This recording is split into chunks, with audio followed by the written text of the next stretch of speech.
ये Bluetooth box आया तो चार्जर पिन ख़राब है, चार्जर पिन टूट गया। यहाँ पे चार्जर लगा हुआ था, इसका फॉइल भी ख़राब हो गया ज़्यादा, और इसमें आला था चार्जर लगना पड़ेगा अलग से, जो मार्केट में मिलता है चार्जर सॉकेट, वही हम लगाएंगे इसमें। लगाने के लिए मुझे यहाँ पे होल करना पड़ेगा, ये पहले था यहाँ पे नहीं लगेगा, यहाँ पे करना पड़ेगा। यहाँ पे होल करके इसको लगाता है। ये जो चार्जर सॉकेट,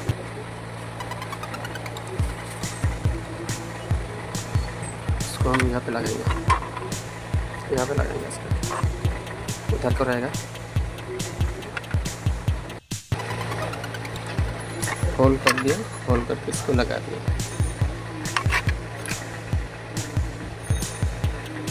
और इसमें कनेक्शन करेंगे, लगा देंगे।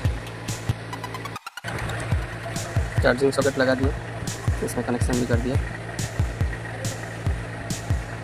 और इसमें हम चार्जर का पोर्ट भी लगा दिया। अब हम चेक करेंगे इसमें लाइट आ रही कि नहीं आ रहा है, स्विच देगा, स्विच दिया, आ गया, बंद कर रहा है, बंद कर दे रहा है, आ गया। अगर कोई काम करेगा इसको देखिए, कोई समझ नहीं सकता है तो कमेंट कर सकता है।